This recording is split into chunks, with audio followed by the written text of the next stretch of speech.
કરીએ શરૂઆત. મંગલાચરણ. અષ્ટાધ્યાયી જગન્માતા યસ્ય ચિત્તાत् સમુત્થિતા વેદાનામ ઉપકારાય તસ્મૈ પાણિનયે નમઃ. નમસ્કાર. આપ સર્વેનું સ્વાગત છે.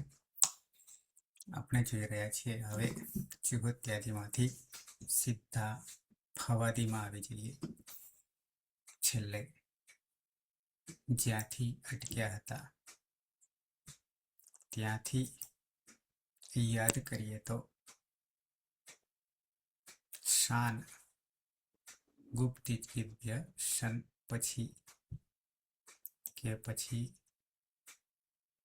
માનબદ્ધદાન શાનભ્યો દીર્ઘસ્યાભ્યાસસ્ય 10 થી 13, એટલે કે છેલ્લે શાન ધાતુ જોયો હતો. આ 3-1-6 ત્રીજા અધ્યાયમાં પહેલા પાદમાં છઠ્ઠું સૂત્ર, પાંચમા સૂત્રથી લઈને સનાદિ પ્રત્યયો ચાલુ થાય છે.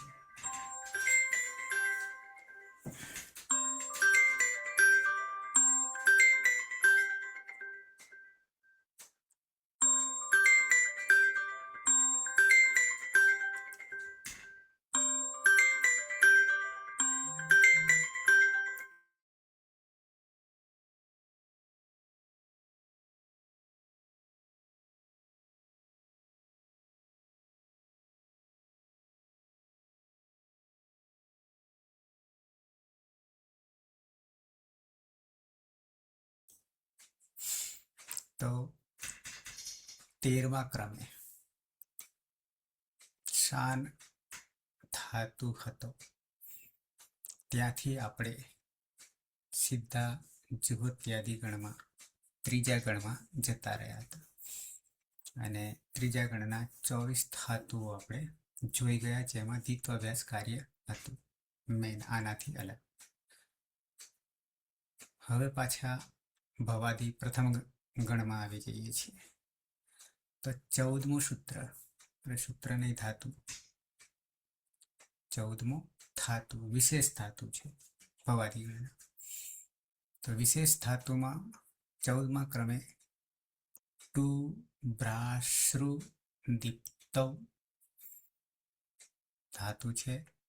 ટુ ભ્રાશ્રુ નીચે પણ એવો જ છે 15માં, પણ ભ્લાશ્રુ છે, અર્થ એનો એ છે અને બીજો અર્થ પણ કર્યો છે.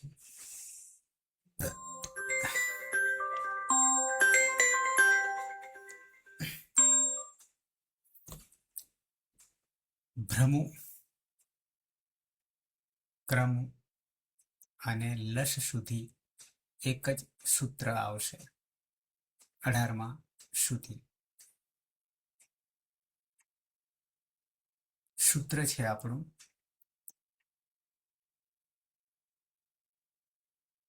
ધાતુ ક્રમાંક 14 થી 18. 14 થી 18માં સૂત્ર નંબર 3-1-70. 3-1-70 સૂત્ર છે વા ભ્રાશ ભ્લાશ ભ્રમુ ક્રમુ ક્લમુ ત્રસી ત્રુટિ લશ. આવું સૂત્ર છે. આ સૂત્રમાં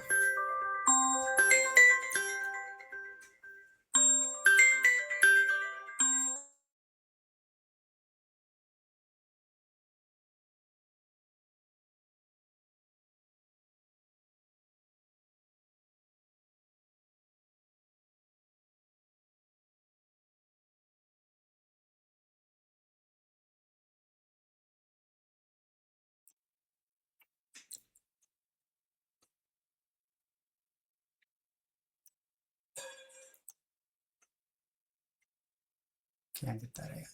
એક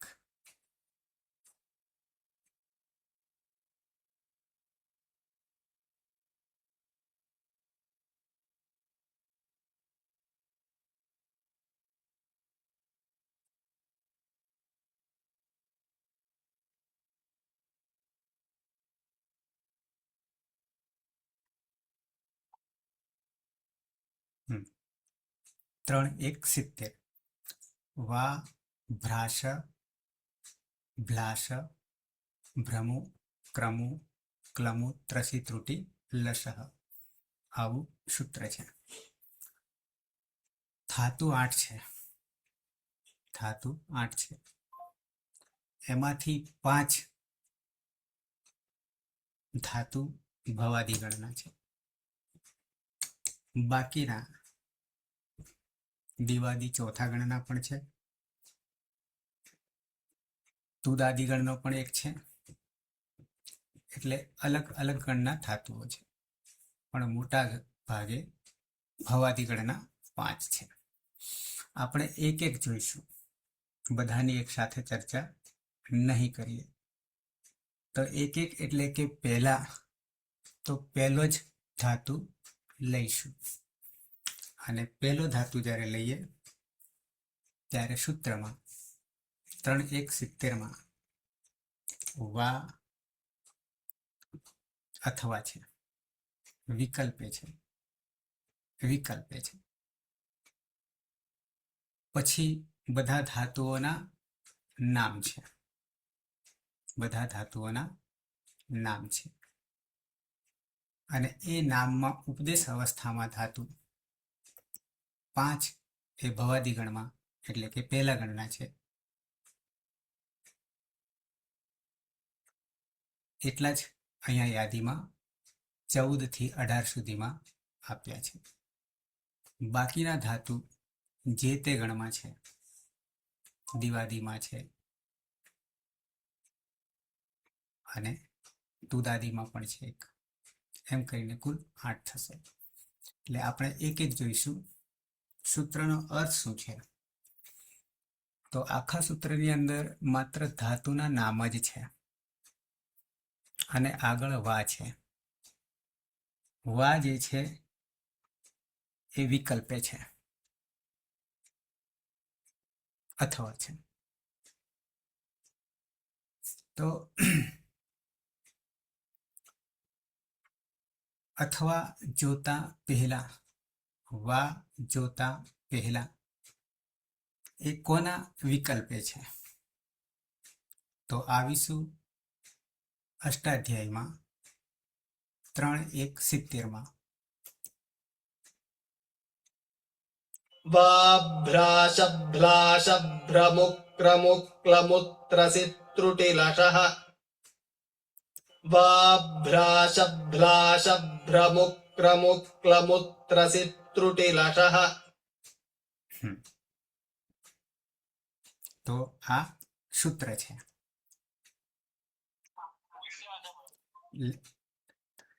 એક જ મિનિટ.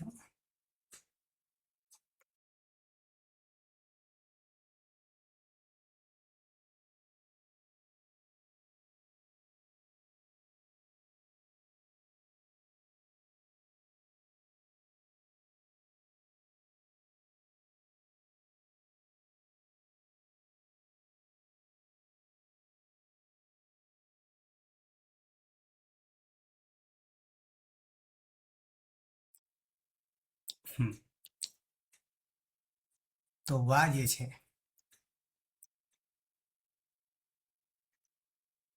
અવ્યય એટલે આપણે સમજીએ છીએ શું? તો કે એમાં કોઈ રૂપ ચાલતું નથી, પણ અર્થ થાય છે અથવા વિકલ્પે. પછી તો બધા ધાતુઓના નામ છે. પ્રાશ ભ્લાશ ભ્રમુ ક્રમુ ક્લમુ ત્રસી ત્રુટી લશ. નીચે ઉપદેશ અવસ્થામાંથી ધાતુ સંજ્ઞા સમજૂતીમાં જોઈશું. તો શું કહે છે? આ આખું 8 એ 8 ધાતુઓ જે છે 1 2 3 4 5 6 7 ને 8 પંચમી એક વચન એક જ પદ બનાવ્યું છે અને તે પણ એક વચનમાં છે તો ધાતુ 8 છે, બહુવચન કર્યું નથી એટલે કે પદ આખાને એક બનાવી દીધું છે. અનુવૃત્તિ જે છે સાર્વધાતુક આ સાર્વધાતુક જે છે સાર્વધાતુક તિંગસિત સાર્વધાતુકમ સૂત્ર આપણું 67માં 3 1 67માં સાર્વધાતુકે યક આવું સૂત્ર છે અને યકની પહેલા આગળ ભાવ કર્મણો હો સૂત્ર આગળના પદમાં સૂત્રમાં આવે છે. એક ખોલીએ આપણે તો ખ્યાલ આવે છે, અહીંયા ખોલવું નહીં. પણ આ જે છે 67માં એ આખું સૂત્ર સાર્વધાતુકે યક છે. આપણે અત્યારે જે પ્રયોગ કરીએ છીએ એ કર્તરી પ્રયોગ કરીએ છીએ. કર્તરી પ્રયોગ, કર્મણી પ્રયોગ અને ભાવે પ્રયોગ, આ 3 પ્રયોગો છે આપણી પાસે. એમાંથી કર્તરી પ્રયોગ કરીએ છીએ, કર્મણી ભાવે કરતા નથી. પણ કર્મણી અને ભાવે જ્યારે કરવાનું થશે ત્યારે સાર્વધાતુક પ્રત્યયોમાં ત્યાં પણ વિકરણ લાગે છે, હાર્ધાતુકમાં નહીં, ઈડાગમ થાય છે. કર્તરી પ્રયોગ 67 પછી 68 જે છે અનુવૃત્તિમાં એ કર્તરી શપ આવું સૂત્ર છે. અને સાર્વધાતુકે યક પણ વિકરણ પ્રત્યય, શપ પણ વિકરણ પ્રત્યય. કર્તરી પ્રયોગમાં શપ અને ભાવ કર્મણો ભાવે પ્રયોગ અને કર્તરી કર્મણીને ભાવે, તો કર્મણી અને ભાવેમાં યક લાગશે, એની વાત કરેલી છે ત્યાં. કર્તરી શપ, કર્તરી પ્રયોગ, ખાલી કર્તરી અનુવૃત્તિ. પછી આ જે સ્યન છે 68 પછી 69 3 1 69 67 સાર્વધાતુકે યક, કર્તરી શપ અને એના પછીનું સ્યન અનુવૃત્તિમાં પદ લીધું છે. પદમાં તો આપણી પાસે 3 સાર્વધાતુકે, કર્તરી અને સ્યન. તો સ્યનમાં આખું સૂત્ર જે છે એ આખા સૂત્રમાં સ્યન એ વિકરણ પ્રત્યય છે, પણ કયા ગણનો? તો અહીંયા તમને ખોલીને બતાવો તો દિવાદિભ્યો સ્યન ચોથા ગણનો છે. दिवादिभ्यश्यन् દિવાદિભ્ય સ્યન ચોથા ગણનો છે. તો હવે ક્રમ પણ જોવા જઈએ વિકરણ પ્રત્યયનો. આ 3 1 69 10 ગણ છે આપણી પાસે, કુલ 10 ગણ છે. એની આગળ છે જ નજર કરાવી દઉં. 3 1 68 કર્તરી શપ આપણે કરી રહ્યા છીએ અને હવે પછી આની સાથે સાથે વા એટલે વિકલ્પે જે 8 ધાતુ છે. હવે પછી જે આપણે જોવાના છે 3 1 70માં વા ભ્રાશ ભ્લાશ ભ્રમુ ક્રમુ ક્લમુત્રસી ત્રુટી લશહમાં વિકલ્પે શું લગાવીશું? તો કે સ્યન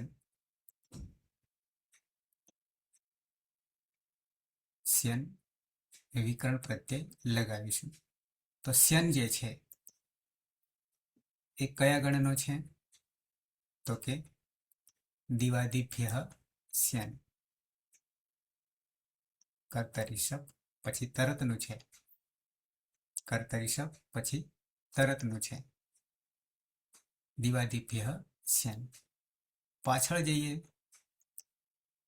68 કર્તરી શપ કોમન છે. જ્યાં કોઈ વિકરણ પ્રત્યય નહીં કયો હોય ત્યાં શપ વિકરણ પ્રત્યય લગાવો. એની પહેલા સાર્વધાતુકે યક, જેમાંથી આપણને સાર્વધાતુકે પદ લીધું છે,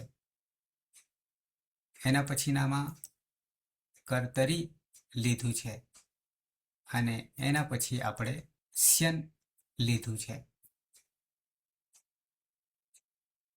પદ. અને નેક્સ્ટમાં જઈએ તો 70મું આખું સૂત્ર આપણે લેવાનું છે.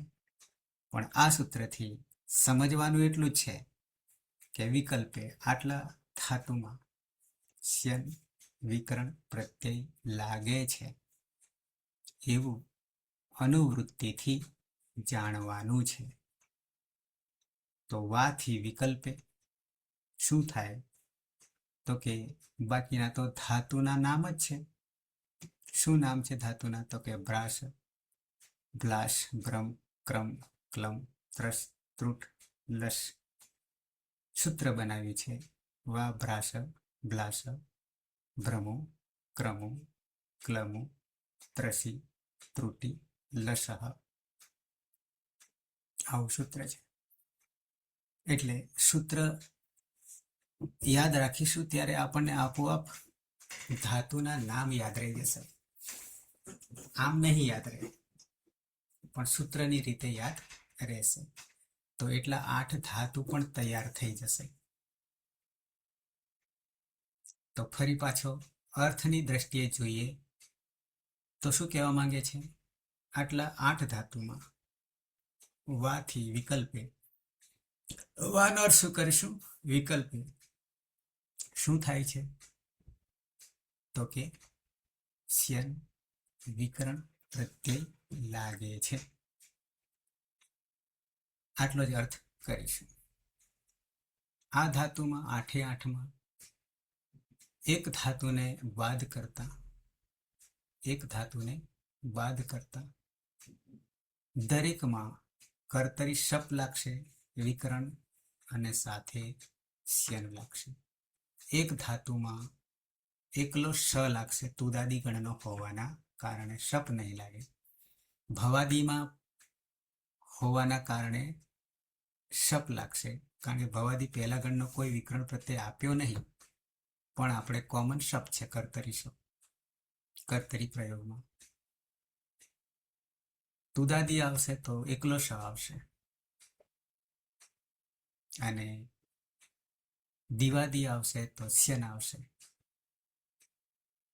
આ સૂત્રથી જે તે ધાતુના ગણનો વિકરણ પ્રત્યય તો ખરો જ,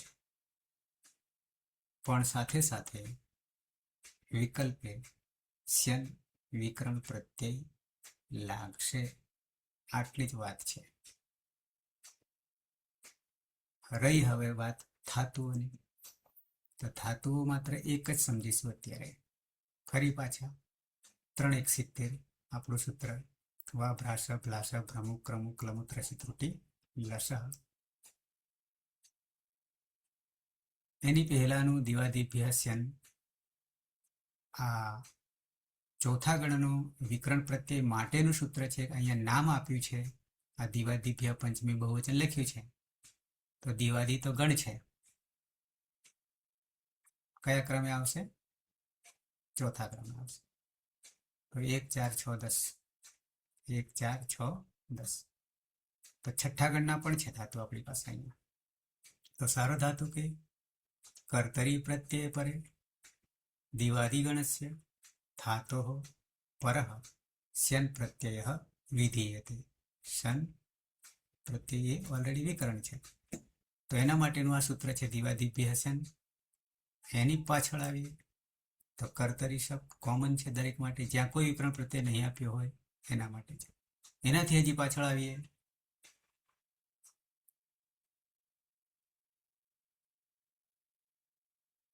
તો સારો ધાતુ કે યક.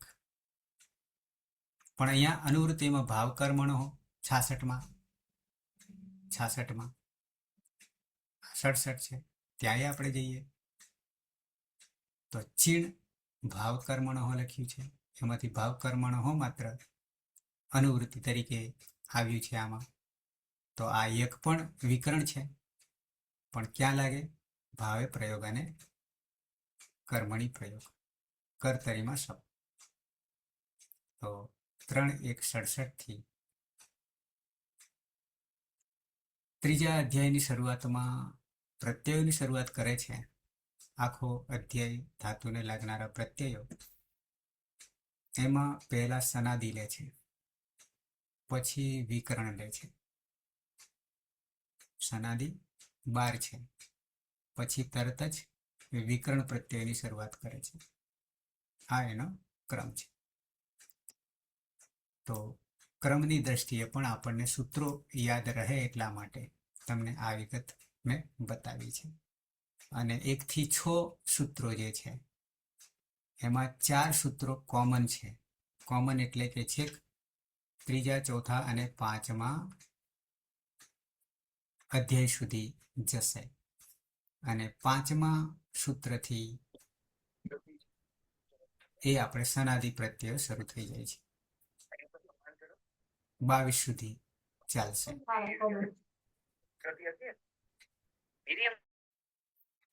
તો આ રીતે પહેલા સનાદી પછી વિકરણ લે છે.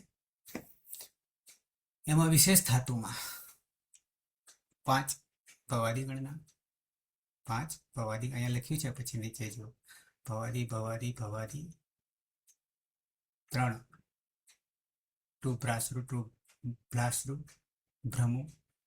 આ ભ્રમુ જે છે 2 ગણમાં છે, ભવાદીમાંય છે અને દિવાદીમાં એટલે ચોથામાંય છે. તો જે ભવાદી છે એમાં તો સપ લાગવાના છે, પ્લસ શ્યન લાગશે. જે દિવાદીનો છે તે દિવાદી ભ્યસનનો શ્યન લાગશે. અને દિવાદીમાં જે છે એ તો ઓલરેડી શ્યન છે જ, પણ સાથે સાથે એના અભાવમાં શપ પણ લાગશે. એટલે 8 ને શપ લગાવીશું, એકને નહીં લાગે, છઠ્ઠા ગણના આવશે એટલે એમાં એકલો સ લગાવીશું અને દરેકને શ્યન લગાવીશું, 8 ને. ચોથા ક્રમે ક્રમુ જે છે ભવાદી ગણ છે અને સાથે શ્યન. ક્લમુ છે દિવાદી ગણનો છે, તો એમાં સપય બનશે અને શ્યનય બનશે. તો કર્તરી શપ પણ લાગશે અને દિવાદી ભ્ય શ્યન પણ લાગશે.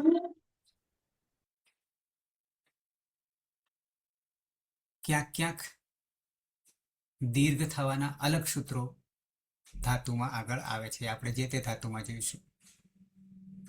ત્રસી દિવાદી ગણ છે, ત્રુટ તુદાદી ગણ એટલે છઠ્ઠો ગણ આવશે. છઠ્ઠા ગણમાં તુદાદિભ્ય સહ, આ તુદાદિભ્ય સહ જે 77મું સૂત્ર છે. તો ત્યાં આ તુદાદી તો ગણનું નામ છે, સહ સ એ વિકરણ પ્રત્યય છે. લશ ભવાદી ગણ છે. તો આ બધામાં ત્રુટમાં ખાલી અ લાગશે એટલે સ નો અ લાગશે. બીજા બધામાં સપ લાગશે અને શપની સાથે વિકલ્પે શ્યન લાગશે. આટલી વાત આ સૂત્રમાં કહી છે. વાભ્રાશભ્લાશભ્રમુક્રमुक्लमुत्रसित्रुटिलशः. ઓકે, હવે સીધા ધાતુ સંજ્ઞા, ઉપદેશ અવસ્થામાં રહેલો ધાતુ અને ધાતુ સંજ્ઞા, અંગ કાર્ય અને જે તે લકારનો પ્રત્યય. તો ધાતુની ઓળખમાં એક જ લઈશું, સૂત્ર આખું બોલીશું. સૂત્ર આખું બોલીશું. કયું? તો કે વા ભ્રાશ ભ્લાશ ભ્રમુક ક્રમુક ક્લમુત્રસી ત્રુટિ લશ. આ રીતે પ્રક્રિયા દરમિયાન ઉપયોગ કરીશું, પણ ધાતુ એક એક ને લઈશું, 8 લઈશું. ભલે ભવાદી ગણના હોય, દિવાદી ગણના હોય કે તુદાદી ગણના હોય, તું દાદીમાં એક જ છઠ્ઠા ગણનો છે.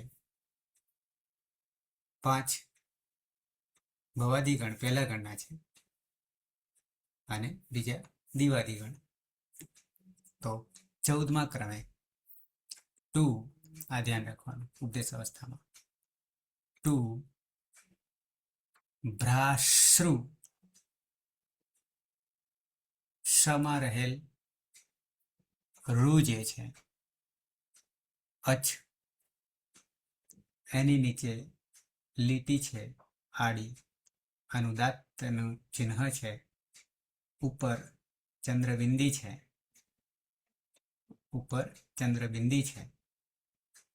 તો શમાં રહેલ રૂ જે છે અચ એ હિતકરણ કરીએ ઉપદેશ અવસ્થામાં તો ઉપદેશે અચ અનુનાસિક ઇત થી રૂની ઈત સંજ્ઞા થઈ જશે, રહેશે હલંત શ.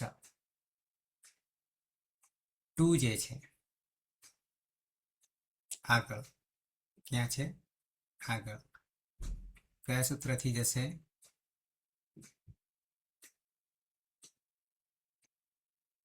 ટુ કોઈ કહેશે? આગળ ટુ કયા સૂત્રથી ઈતકરણમાં? છૂટું. છૂટું શું કહે છે? ના આ દીર્ઘ ટુડો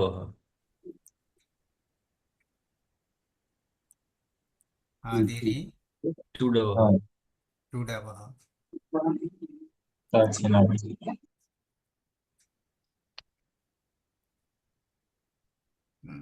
ચ વર્ગ ને ટ વર્ગ ના સર 1, 3, 2 થી શરૂ થાય છે ઉપદેશ અનુનાસિકી. આદિર. અહીંયાથી 1, 3, 2 એની આગળ ધાતો હશે, ભૂવાદય ભૂવાદય ધાતુઓ. બરાબર છે, ભૂ વગેરે ધાતુઓ છે. અને પછી ઈતકરણ શરૂ થઈ ગયું, ઉપદેશ અનુનાસિકી હાલંત્યમ વિભક્તો તુષ્મા નિષેધ આદિરી ટુડવ. બરાબર છે.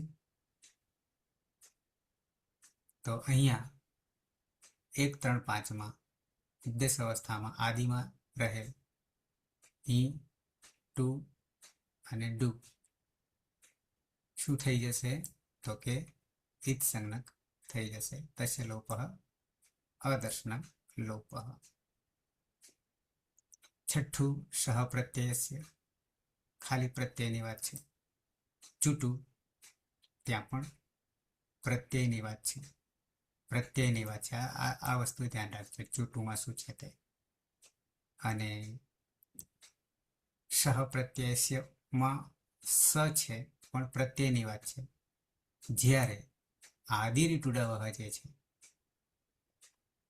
એ એકલા પ્રત્યય માટે નહીં. તો આપણે તો ધાતુની વાત ચાલી રહી છે અત્યારે, એટલે ઉપદેશ અવસ્થામાં આદિમાં રહે સીધું કહી દે છે. હવે ઉપદેશ જ્યારે કહીએ છીએ, ફરી પાછા યાદ કરી લઈએ કોને કહીશું, તો ત્યાં 8 બાબત આવશે. કેટલી બાબત આવશે? ઉપદેશ કશું બાકી નહીં, બીજી ભાષામાં કહીએ પણ કશું બાકી નહીં, પણ છે શું એમાં? તો હાલંત્યમાં પણ એ વાત આવશે અને ઉપદેશ અનુનાસિક ઈતમાં પણ આવશે. તમારે જોવું હોય તો આ એક કારિકા છે, આ એક કારિકા છે. અને એ કારિકામાં શબ્દો છે, પદો છે, શું શું હોઈ શકે? તો પહેલી કારિકાની પહેલી લાઈનમાં ધાતુ સૂત્ર ગણોણાદિ નામલિંગાનુશાસન, નામ અને એના પછી હલંત્યમાં જરાક એક શબ્દ બદલી કાઢ્યો છે, એ બી તમને બતાવી દઉં. એના પછી હલંત્યમ છે, ત્યાં નામની જગ્યાએ શું કરી નાખી? જુઓ, ધાતુ સૂત્ર ગણોણાદિ પછી શું કહી નાખ્યું? નામની જગ્યાએ વાક્ય લિંગાનુશાસન કહી નાખ્યું. વાક્ય લિંગાનુશાસન.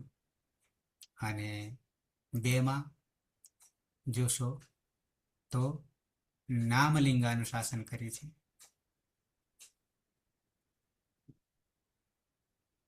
હવે બંને વચ્ચે શબ્દ નીચે પણ જોઈએ તો પહેલા ધાતુપાઠ 1930, સૂત્રપાઠ. આયુધકરણની વાત ક્યાં ક્યાં થાય છે ઉપદેશ અવસ્થામાં? ઉપદેશ અવસ્થા કોને કહીએ એની વાત છે. 2, 3 ગણ યાની ગણપાઠ, 4 ઉણાદીપાઠ, 5 લિંગાનુશાસન. તો પહેલી લીટી પૂરી થઈ, જેમાં 5 બાબત છે. નીચે આગમ જાણીએ છીએ. પછી પ્રત્યય બરાબર છે. 7 પ્રકારના પ્રત્યયો છે. આદેશ 5, 6, 7 અને આદેશ ગણીએ તો 8. ઉપદેશા પ્રકીર્તિતાઃ આટલી બાબતોને ઉપદેશ અવસ્થા કહીશું. અને જ્યાં જ્યાં ઉપદેશ આવે ત્યાં ત્યાં પહેલું કામ કયું કરવાનું છે? હિતકરણ કરવાનું છે.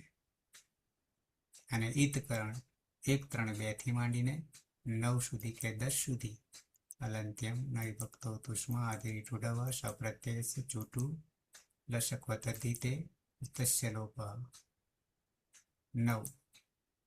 9 સુધી છે. અને અદર્શન લોપ આગળ છે. આમ તો 8 લશક વતતી તે સુધી 2 થી 8 મુખ્ય સૂત્રો. તો આદિરીટુડવથી આપણી પાસે 2 જશે તો રહેશે ભ્રાશ.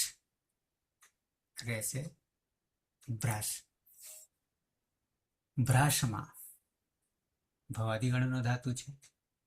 દીપ્તો ચમકવું એ એનો અર્થ છે પ્રકાશિત થવું. સાથે સકર્મક છે, અકર્મક છે કે દ્વિકર્મક છે એ પણ બહુ જરૂરી છે.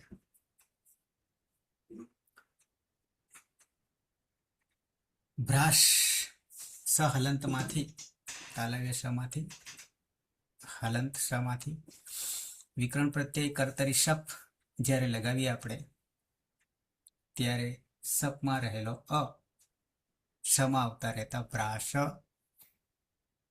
હા, સાથે સાથે અહીંયા છેલ્લે રૂમાં અનુદાત છે અને અનુદાત ગીત આત્માને પદમ. તો ધાતુ કેવો છે? આત્માને પદી છે એ ઓળખ પણ થશે. પછી ભવાદિગણ છે તો કર્તરી શપ અ આવશે બરાબર ભ્રાશ. અંગ બની ગયું, અદંત અંગ બની ગયું. અંગ કેવું બની ગયું? અદંત. જ્યોત્યાદિગણમાં અનદંત અંગ હતું એ ધ્યાન રાખજો. અદંતમાં 1, 4, 6 અને 10 વિકરણ પ્રત્યય લગાવતા અંતે અ રહે અને એના પ્રત્યયો જુદા છે. અનદંતના પ્રત્યયો જુદા છે જે આપણે કર્યા છે. અને આત્માનેપદી હોવાને કારણે તમાંથી વર્તમાન લટમાં ટીતાત્માને પદાનામ તેરેથી તે થઈ જશે. એટલે ભ્રાસ પછી વા ભ્રાશ ભ્લાશ ભ્રમુક ક્રમુક ક્લમુત રસિત ત્રુટી લશહ જે છે એનાથી સ્યન લાગશે. સ્યનમાં ન હલન દિવાદિભ્ય સન જે છે એ આપણે દિવાદિભ્ય સન તરીકે નહીં પ્રયોગ કરીએ. આપણે પ્રયોગ શું કરીશું? તો કે વા ભ્રાશ ભ્લાશ ભ્રમુક ક્રમુક ક્લમુત રસિત ત્રુટી લશહ વાપરીશું અને એનાથી સ્યન લાવીશું વિકલ્પે. પહેલા સપ કેમ? તો કે ભવાદિગણના 5 એ 5 છે અને વિકલ્પે સ્યન લાવીશું. એ આ સૂત્રથી લાવીશું. કયા? 3, 1, 70 સૂત્રથી લાવીશું. પણ અનુવૃત્તિમાં સ્યન લીધો છે. 3, 1, 70માં સ્યન નથી. બરાબર છે. તો સૂત્ર તો આખું સ્યન વિકરણ વિકલ્પે લાવવાનું છે. તો શનમાં ન હલંત્યમ સૂત્રથી 1 3 3 અને આગળ રહેલો શ, શનમાં આગળ રહેલો શ જે સપમાં પણ લાગે છે, જે શનમાં પણ લાગશે. શું કરતા હતા? સપમાં સ કયા સૂત્રથી જાય? સપમાં સ કયા સૂત્રથી જાય? લશકવ તદ્ધિતિ. લશકુ અતદ્ધિતિ. તો શ ગયો. રહ્યું કોણ? ય રહ્યો એકલો. ય રહ્યો એકલો. શ્યન છે એટલે એ ય વિકલ્પે લાવીશું, શનમાંથી રહેશે અને જોડતા અંગ બનશે ભ્રાસ્ય. ય આખો છે એટલે ભ્રાસ્ય અને આત્મનેપદી ધાતુ છે એટલે બની જશે ભ્રાસ્ય તે. એટલે આપણે બે સિદ્ધ કરવાના થશે. એક શપ લગાવીને અને વિકલ્પે શ્યન લગાવીને. શપ લગાવીશું ત્યારે અ લાગુ પડશે અને શ્યન લગાવીશું ત્યારે ય લાગુ પડશે. યમાં પણ અંતે તો છે અ જ છે, અદંત જ છે, 1 4 6 10, પણ રૂપ બદલાઈ જશે. ભ્રાસતે અને ભ્રાસ્યતે. ભ્રાસતે ભ્રાસ્યતે. તો આપણે આમ તકલીફ નહીં પડે. પહેલા શપ લગાવીને એની જ પ્રક્રિયામાં ખાલી શ્યન લગાવીને, પણ શ્યન લગાવીએ ત્યારે પ્રક્રિયા ઈતકરણની એટલી જ વધવાની ને. ન હલંત્યમથી અને લશકવતથી તેને યને મૂકીશું, પછી પાછું જોડવામાં સરખું થઈ જશે. તો બે એક સાથે કરવું હોય પેરેલેલ તો પણ ચાલશે. અલગ અલગ કરવું હોય તો મહેનત વધી જશે. મહેનત વધી જશે. તો આ રીતે. અને આ ધાતુ જે છે અષ્ટાધ્યાયમાં ધાતુ પાઠમાં 958માં ક્રમે છે, જે આપણે 14માં ક્રમે જોઈ રહ્યા છીએ. ભ્રાશ. ટુ ભ્રાશ્રુદીપ્તૌ ભવાદેહી આત્મનેપદી અકર્મક. સેટ. સેટ તો હજી વાર લાગશે બીજા તબક્કામાં, પણ અકર્મક જે છે એ પ્રકાશુ ચમકવું જે છે એ પોતાનામાં લાગુ પડશે. એ એટલે અકર્મક કહે છે. ઊંઘવું, ઊંઘ આવી, જોવું, સાંભળવું, એ રીતે. તો આ રીતે આપણે બે રૂપો કરીશું. ક્લિયર? તો આટલે જ અટકીએ.